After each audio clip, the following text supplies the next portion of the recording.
17 सितंबर 2023 को मजलिस इत्तेहादुल मुस्लिमीन की जानिब से हैदराबाद में नेशनल इंटीग्रेशन डे यानी कि कौमी यौम इत्तेहाद मनाया गया। इसी रोज़ 17 सितंबर को तेलंगाना में कांग्रेस पार्टी का भी जलसा हुआ, जिसमें राहुल गांधी ने मजलिस इत्तेहादुल मुस्लिमीन के सरबराह बैरिस्टर असदुद्दीन ओवैसी पर इल्ज़ामात और आरोप की बौछार कर दी। लेकिन राहुल गांधी के लगाए गए सारे इल्ज़ामात गलत साबित हुए। असदुद्दीन ओवैसी पर निशाना साधते हुए राहुल गांधी ने कहा कि बीजेपी, बीआरएस और एमआईएम आपस में मिले हुए हैं। लेकिन सवाल पैदा होता है कि जब राहुल गांधी और कांग्रेस पार्टी की जानिब से बीजेपी के ज़रिए लाए गए यूएपीए बिल की हिमायत की गई थी, सपोर्ट किया गया था, आप इसे किस नज़र से देखते हैं? आपने संसद की एक तस्वीर देखी होंगी जिसमें राहुल गांधी पीएम मोदी से गले मिलते हुए नजर आते हैं। आप इस तस्वीर को क्या नाम देंगे? अब राहुल गांधी के लगाए गए इल्ज़ामात का जवाब आप असदुद्दीन ओवैसी की जुबानी इस वीडियो में सुन सकते हैं। 183 सीट्स पर बीजेपी कांग्रेस का मुकाबला हुआ हिंदी बेल्ट में। बिल्कुल। कितने सीट कांग्रेस जीती? बोलिए आप बताइए। आप बोलिए ना। एक दो आप बोलिए ना। आप एक दो तीन आप तो 100 पे मुझ पे इल्जाम लगा दिए। कितने? 15। हाँ। उनको बी टीम क्यों नहीं बोलते आप? 183 सीट्स लड़कर 15 कांग्रेस जीतती है। असदुद्दीन ओवैसी बीजेपी को फायदा पहुंचाएगा। अरे मैं 3 सीट लड़ा हूं पार्लियामेंट में। एक मैं हैदराबाद की आवाम का शुक्रगुजार हूं कि बीजेपी को हराए। औरंगाबाद की आवाम का सलाम कि उन्होंने सब मिलकर शिवसेना की 22 साल के एमपी को हराया। किशनगंज से अख्तर ईमान साहब हमारे बिहार के सदर 3 लाख वोट लिए, वहां कांग्रेस जीती।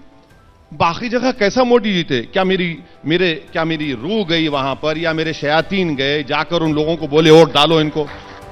राहुल गांधी ने मजीद कहा कि विपक्ष के सभी नेताओं के पीछे ईडी, सीबीआई और इनकम टैक्स महकमा लगा रहता है, लेकिन केसीआर और एमआईएम के नेताओं के खिलाफ एक भी केस नहीं है। राहुल गांधी का दूसरा झूठ और इल्ज़ाम भी बेनकाब हो जाता है, क्योंकि केसीआर के परिवार को एक नहीं बल्कि 2 मरतबा ईडी की ओर से नोटिस दी गई। पहली नोटिस 1 दिसंबर 2022 को दी गई और दूसरी नोटिस सितंबर 2023 को दी गई, जिसमें तेलंगाना चीफ मिनिस्टर की बेटी के कविता को 15 सितंबर को ईडी ने दिल्ली में हाजिर होने के लिए कहा। रही बात असदुद्दीन ओवैसी की, तो ये इस बात की दलील है कि असदुद्दीन ओवैसी ईमानदारी से आवाम का काम कर रहे हैं और वो नॉन करप्टेड हैं, इसीलिए ईडी मजलिस तक पहुंचने में नाकाम है। एक तरफ राहुल गांधी और मल्लिकार्जुन खड़गे कहते हैं कि तेलंगाना को सेपरेट रियासत बनाने में कांग्रेस पार्टी का अहम रोल है, तो दूसरी जानिब बीजेपी इसका क्रेडिट लेती है।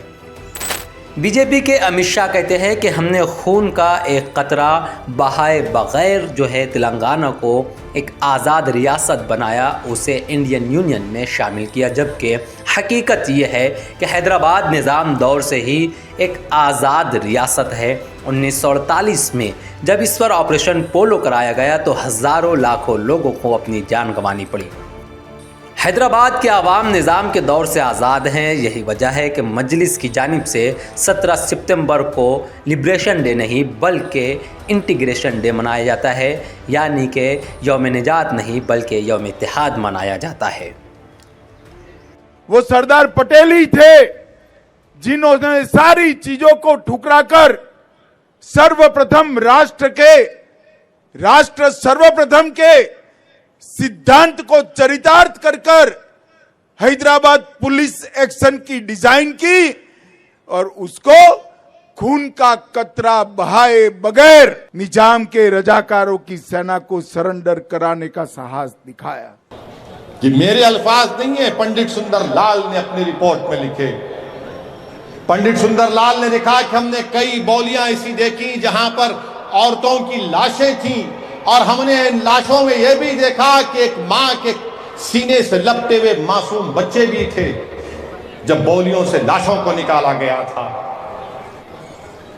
और आज अमित शाह आकर हैदराबाद में तकरीर कर कहते हैं कि बगैर खून का खतरा गिरे आसानी से काम हो गया। अमित शाह, आप झूठ कह रहे हैं। जिस तरह पंडित नेहरू ने 18 सितंबर 1948 में ऑल इंडिया रेडियो से अपने खिताब में झूठ कहा था कि बगैर खून का खतरा गिरे सब चीज आसानी से हो गई। पंडित सुंदरलाल की रिपोर्ट नेहरू की झूठ को साबित करती है।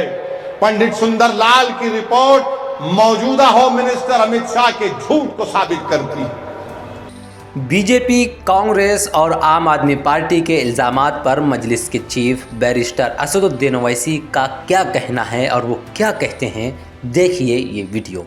एमएलए साहब जरूर पेट भर के गालियां देंगे ओवैसी को, खूब देंगे, पेट भर भर के गालियां देंगे। ये उससे मिला हुआ है, ये इससे मिला हुआ है। अरे तुम और मोदी एक जगह बैठ जाओ। मैं रिवर फ्रंट पर एक बेहतरीन टेबल लगाता हूं, चाय ढोकला रखता हूं। अगर गोश्त रखूंगा तो बोलेंगे ये कौन सा है, छोटा है या बड़ा है, तो गोश्त नहीं, ढोकला और चाय रखता हूं। मोदी जी को ही बिठाता हूं। ये कांग्रेस का नेता जो पूरा पैदल पैदल पैदल पैदल देश में फिर रहा है, उसको भी बुला लेते हैं। और वो दिल्ली का छोटा रिचार्ज जो है, ये तुम तीनों बैठकर फैसला कर लो मैं क्या हूं तुम्हारा। मैं क्या तुम्हारा भाईजान हूं? मैं क्या तुम्हारा दुश्मन हूं? मैं कौन सी टीम का हूं? तुम तीनों बैठ के तय करो। मैं अपने खर्चे पर रिवर फ्रंट में एक टेबल लगा के बिठाने के तैयार। मगर कम से कम जब गरीबों पर जुल्म हो रहा था तो तुमको निकलना चाहिए था, तुम नहीं निकले।